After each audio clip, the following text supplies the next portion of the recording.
I think I found the spot that got the best lighting in the gym. It's like right here where the light comes in from the side that's open towards the arena. Anyways, y'all, this is Hot Boxing Minute. It's been a few days since I dropped a video on YouTube, and a lot of news has passed through the cycle. Today, we had Jermell Charlo in a recent podcast, and he was asked about Terrence Crawford and his comments about wanting the undisputed and having no interest in Jermell Charlo or possible interest in Jermell Charlo. And Jermell Charlo basically said something to the effect of, why don't he worry about boots instead of me and Canelo? What does that mean about Jermell Charlo's mindset regarding a possible fight with Terrence Crawford? Does it mean anything at all? Psh, I don't really know, but Amanda Serrano also announced that her next fight coming up at the end of October is going to be for 12 rounds in 3-minute rounds. That'll be the first time in women's boxing. Shakur Stevenson announced and Frank Martin announced that that fight is official between them. We're going to get the Ghost versus Shakur Stevenson. So finally, somebody has accepted the phone call to fight Shakur. And last but not least that I'm going to talk about on this upcoming episode is another fighter on the Matchroom list of fighters tested positive for PEDs. Cusimano, the man who just ended the career of Adam Konaki, tested positive for PEDs. And this was in the test result before his fight with Adam Konaski. What does that even mean in the grand scheme of things? We got a lot to talk about, folks. Let's take this back to the lab.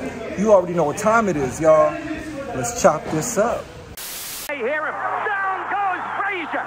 Down goes Frazier. Yeah, money, yeah. First off, F your mention and click you claim. West side, when we ride, come equipped with game. You claim to be a player, but I F your wife. We bust on bad boys, homies, F for life. Plus, Puffy wanna see how many hearts I've ripped. Biggie Smalls and Junior Mafia, some Marquez Menches. No disrespect. No disrespect to Bedford Stuyvesant's livest one. I was bumping some Tupac just now. Anyways, before I even begin, y'all, hit that like button. Hit that like button. Press follow if you are not already doing so. This is yours truly, y'all. Hot Boxing Minute, the future of boxing analysis on YouTube and TikTok, here to break you off with the latest boxing realness. Can I get another round of applause for this awesome Ray Boom Boom Mancini shirt that I got on? What's good? What you know about Youngstown's finest, y'all? Go do your homework on your boy, the son of Lenny Mancini, the good son. Ray Boom Boom Mancini. Shout out to Ohio. They've always got a strong tradition of boxing out there. Kelly Pavlik. Who else? Your boy Ernie Shavers was from just outside of Youngstown. Oh yeah, Hot Boxing Minute does the knowledge, does his history. What's the first thing I'm going to talk about today? Why not? Let's talk about... watch my language there. Shakur Stevenson and Frank the Ghost Martin. Yes, Sarsky, it has become official. We finally got a date, folks. We finally got a date. Are you not entertained? Are you not entertained? Is that why you are here? Yo, these youngsters, these undefeated fighters, these elite level fighters are finally fighting each other, and it has been about damn time. So we finally got a date. After all the haggling back and forth between Shakur Stevenson and Devin the Dream Haney and that fight that didn't fall through, hold on a second. I like to stay hydrated. You'd be amazed. Once the camera turns on and these lights are all on you, November 16th, folks, in Las Vegas, Shakur Stevenson will be fighting Frank Martin for the vacated WBC Lightweight Championship of the World. This will be Shakur Stevenson's third weight division. He's obviously looking to establish his legacy. Frank Martin, 28 years old, is hoping to begin his. They are both undefeated. These two are two of the best fighters in the lightweight division. Two southpaws. I can't say enough about this fight. This whole year has been super bonkers. Super bonkers. I don't know what set the tone to start this year off. I'm going to guess maybe it was David Benavidez versus Caleb Plant, and it's been on a roll ever since. We got Gervonta Davis versus Ryan Garcia. We got Teofimo Lopez versus Josh Taylor. You know, we had Alexander Usyk fighting Anthony Joshua. Just amazing fight after amazing fight after amazing fight. And then we get this one. Not to mention we got Bernardo Lopez against Joet Gonzalez coming up. We've also got, goodness, where do I begin? Joe Smith Jr. against Zurdo Ramirez. These are all on the docket to come up before the year ends, folks. I think next weekend we've got Mercito Gesta going up against William Zepeda. Yo, y'all, it is such a great time to be a boxing fan. Yes, sir. Are you not entertained? Are you not entertained? Is that why you are here? The days of people ducking each other, protecting their little coveted zeros, and complaining about not getting paid correctly, I believe are over. I believe people are starting to recognize that they need to fight each other. And this fight between Shakur Stevenson and Frank Martin is a great example of it. Long gone, folks, are the days when fighters want to preciously hold on to their little zero like it means something. We don't want to see fighters duck or cherry pick. No, Sarsky. I don't like that shit. For sure, bro. I don't like that shit. And we got to give it up to Frank Martin for heeding the call, because it's not easy. It's not easy, folks, to go up against somebody like Shakur Stevenson. Frank Martin has been wanting this opportunity. Let me show you what the boxing rankings were looking like prior to this. Now, I've made videos about this boxing ranking situation going on with Shakur Stevenson, right? Shakur Stevenson desperately wanted to fight Devin the Dream Haney for the undisputed crown. Devin the Dream Haney had different ideas. He is going up to 140 pounds to fight Regis Prograis.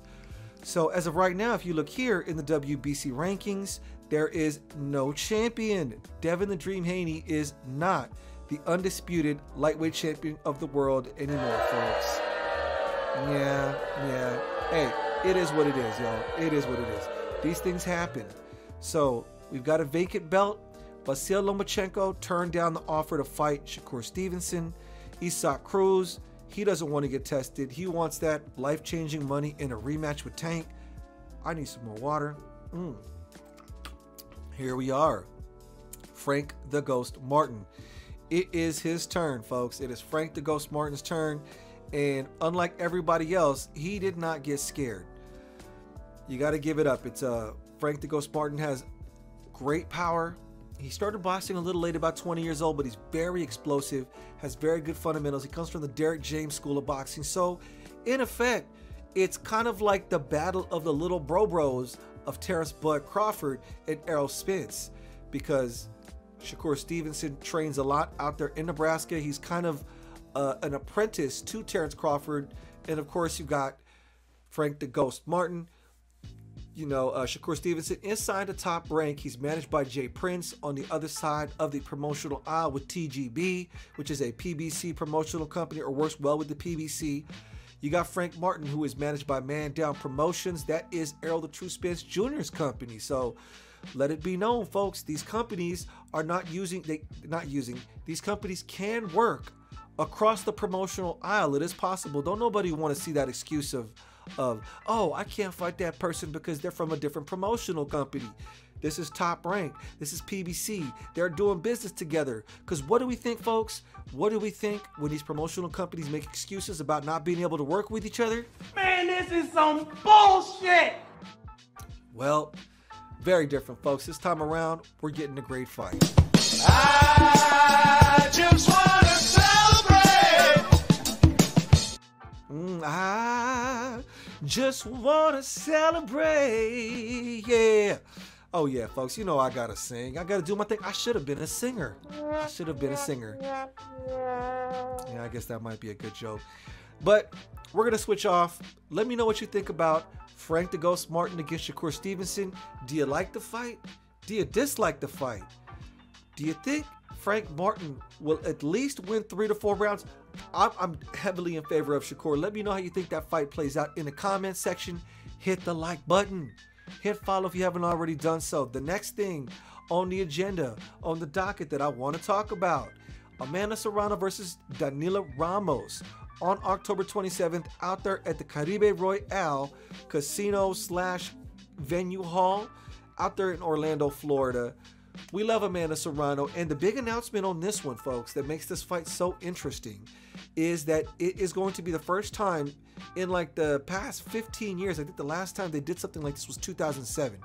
They're going to be fighting for 3-minute rounds in a full 12-round fight. This was a fight ordered by the WBO. Danila Ramos was the WBO interim title holder. They said, Amanda Serrano, you got to fight her and unify this situation or we will strip you. So Amanda Serrano is putting her belts up against the line against Danila Ramos. They are fighting 12 rounds, 3 minutes. Just to put you in a perspective for those of you that don't know, up until this fight, which I don't think this is going to change how women's boxing has been moving. I don't think this fight is big enough or of the magnitude to really have the kind of impact we want it to. But most women's championship fights are 10 rounds, 2-minute rounds. If you saw that big fight at Madison Square Garden, I believe it was last year, and it was the fight of the year last year, Katie Taylor and Amanda Serrano, that was 10 2-minute rounds. I'm not exactly sure why they're doing that, why they only do 2-minute rounds. The UFC, MMA, they have the women fighting 5-minute rounds. 3 5-minute rounds for non-title fights, 5 5-minute rounds for championship fights.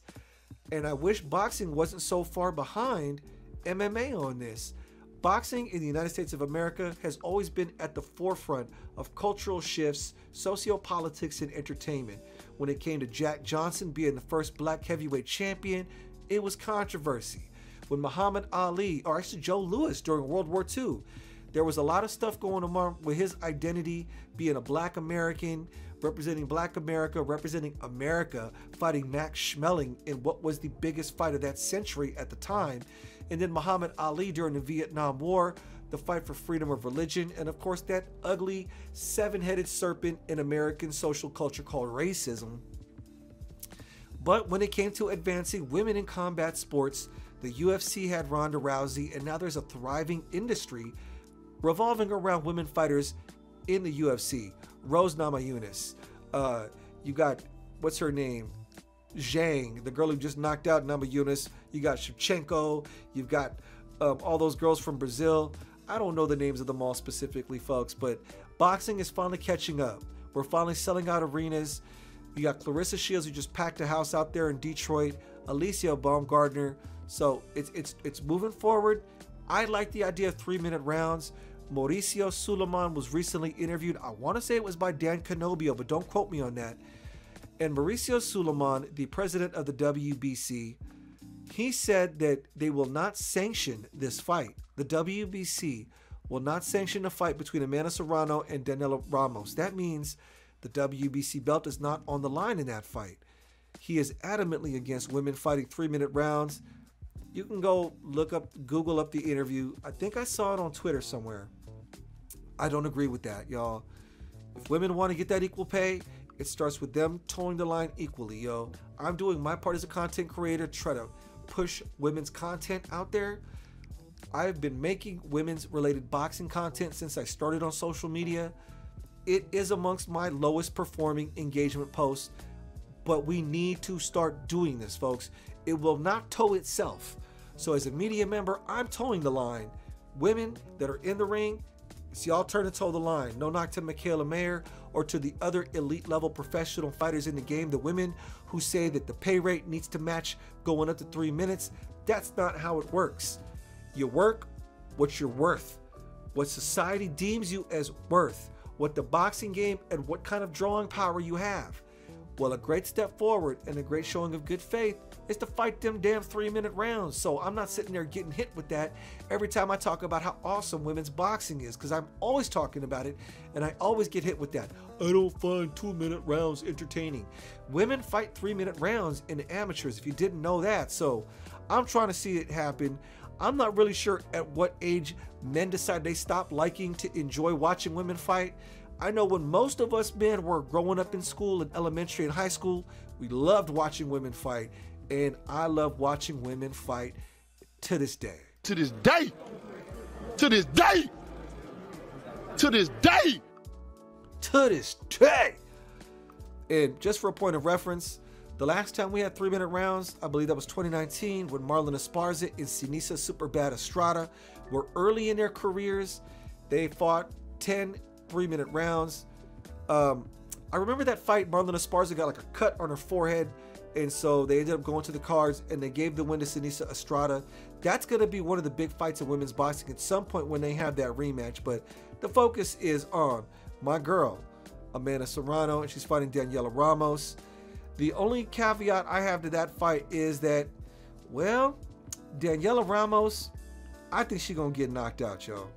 I think she's going to get knocked out. Danila Ramos is probably overmatched, but hey, when destiny and fate gives you the opportunity to grab it by the reins, I don't know if she's in a position where she can say no. But look at her record here.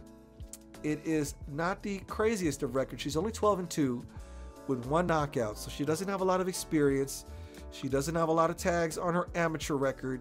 She is 38 years old, so there's no leverage of youth in that. I'm pretty sure she's going to get knocked out as that fight gets closer. I'll do more of a pre-fight analysis. I wish it was 12 3-minute rounds between Katie Taylor and Amanda Serrano, but I ain't mad at it being what it is.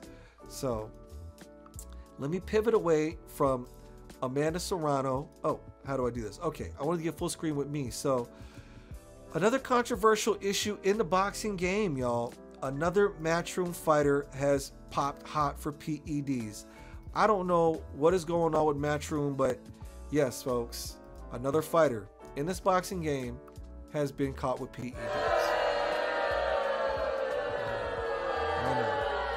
I know. So the guilty culprit this time is Joe Cusimano. Here's the statement. Matchroom can today confirm that Joe Cusimano returned an adverse analytical finding as part of an anti-doping protocol mandated by the New York State Athletic Commission following his bout with Adam Konaki on June 24th. We understand the process is underway with the New York State Athletic Commission, and Matchroom now defers to the applicable regulatory authorities on the next step. While we are disappointed with the views, this reaffirms Matchroom's yada yada yada. We already know it's a very generic public media statement. So Joe Cusimano recently essentially ended the career of Adam Konaki. Some of you might remember Adam Konaki by his fights in the past. He gave us an awesome heavyweight scrap with, I forgot who that big Mexican guy that fought Andy Ruiz's name was. Shame on me. Adam Konaki was a very highly touted top 10 heavyweight for a certain period of time. He came across back-to-back losses against Robert Helenius and then dropped a decision loss against Demerzen. And he was coming into this fight with Joe Cusimano, and it was on the undercard to the Edgar Berlanga versus Jason Quigley fight out there in Madison Square Garden. Adam Konaki has a huge following out there in New York due to his Polish heritage and the devout Polish contingency of boxing fans that show up to his fights out there in the East Coast. So the fight was originally intended to be a confidence builder, and on paper, Adam Konaki should have beat Joe Cusimano. Joe Cusimano beat the dog crap out my guy, and let me see if I can pull it up on screen so you can see what it looked like, because it looked like a beatdown, and now that you know that Joe Cusimano was off that super juice, it makes you look at things a little bit different. This is off of, goodness, I want to say it might be Queensberry Online on YouTube maybe, but let me play the clip for you. Jabbing because he knows that Konaki is looking for the right hand lands, and this may be the beginning of the end. Ooh, vicious. He is just beating him in the corner, senseless. You know, it's a damn shame. It's a damn shame. When you see that beating now, it makes it all different.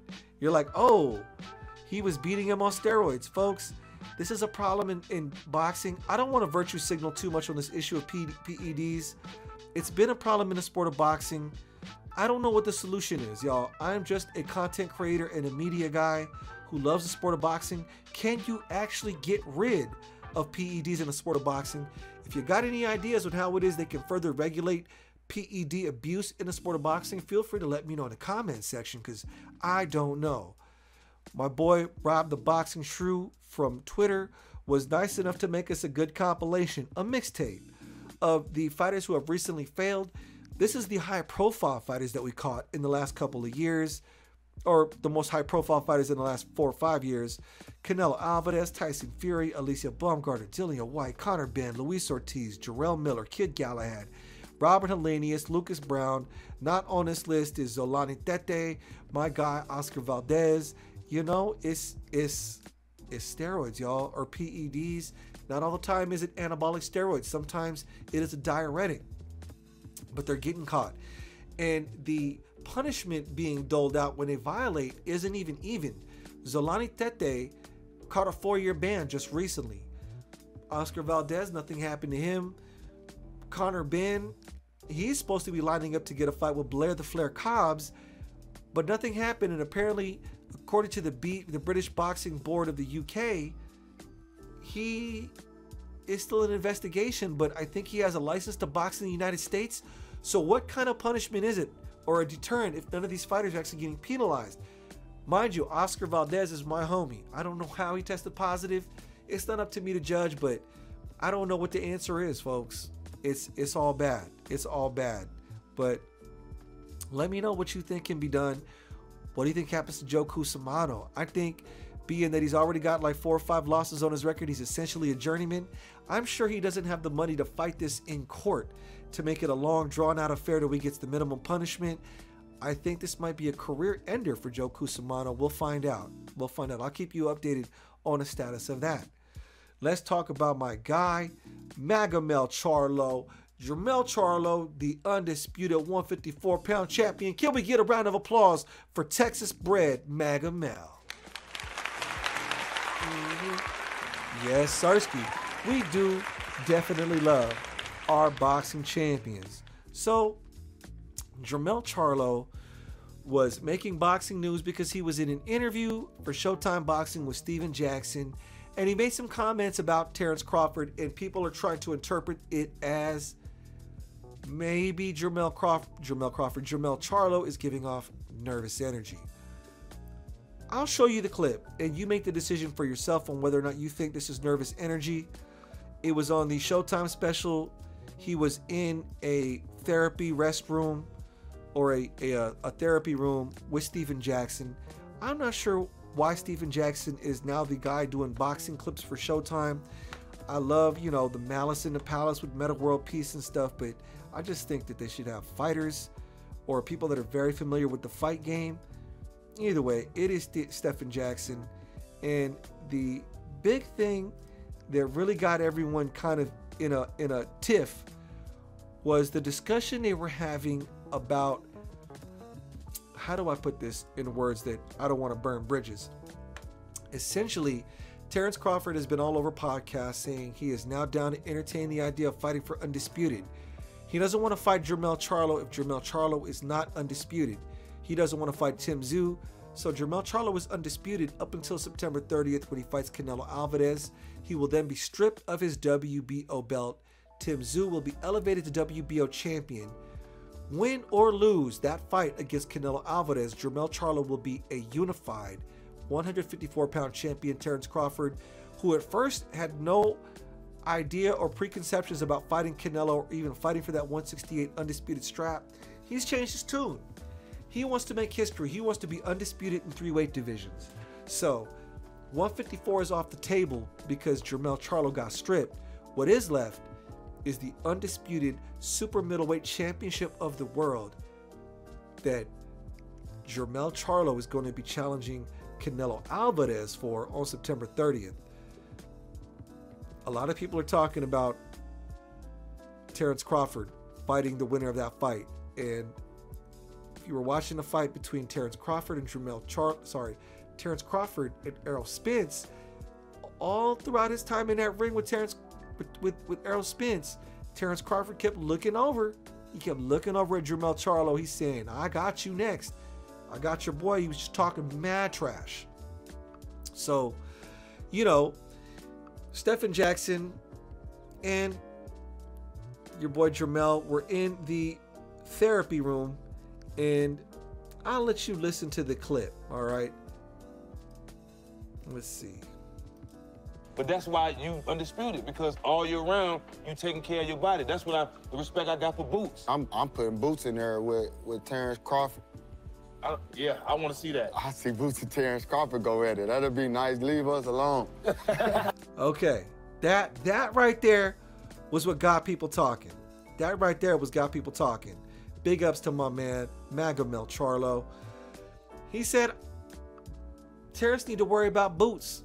Leave us alone. Leave me and leave Canelo Alvarez alone. Stop talking about it. I don't like that shit. For sure, bro.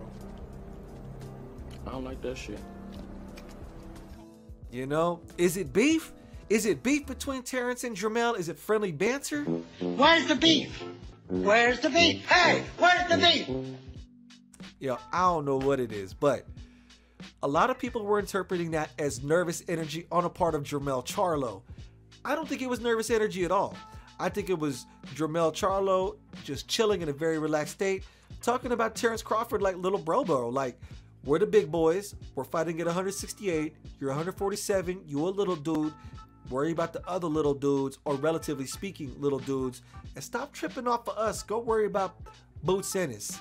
And I didn't think too much about it. Obviously, people in the boxing world are interpreting it all kinds of ways. Many people think that Jermell Charlo sounds a little bit shook at the idea of fighting Terrence Crawford. I don't think so. Just to let you know, my personal belief, once you reach that level of the game, where you're an undisputed champion, and you have multiple defenses, you've taken losses, gotten back up on that horse and gotten wins, I got the utmost respect and love for Jermell Charlo as a fighter, y'all.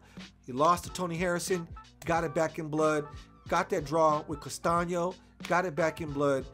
He's shown that he has what it takes. You don't become an undisputed champion in any weight division by accident, folks. That's not how this boxing game works. Water. So, boxing community, how did you interpret Jermell Charlo's comments about Terrence Bud Crawford? Why don't he worry about Boots? I don't think Terrence Crawford's going to fight Boots either. I don't think Boots is ready for Terrence Crawford, but that's just my personal opinion. What did you think about Jermell Charlo's words regarding Terrence Crawford? Is that nervous energy? Personally, I don't think it is, but that I'm going to leave you on that note, because I don't really have much else to talk about on this video. Y'all, hit that like button. Hit that follow if you're not already doing so. Let me know what you think about Shakur Stevenson versus Frank Martin, about Amanda Serrano versus Danila Ramos, about Joe Cusimano testing high for PEDs, and Jermell Charlo's words regarding Terrence Bud Crawford in the comments section. Y'all know the time, y'all know the place. This is Hot Boxing Minute, y'all, the future of boxing analysis on YouTube and TikTok. Peace.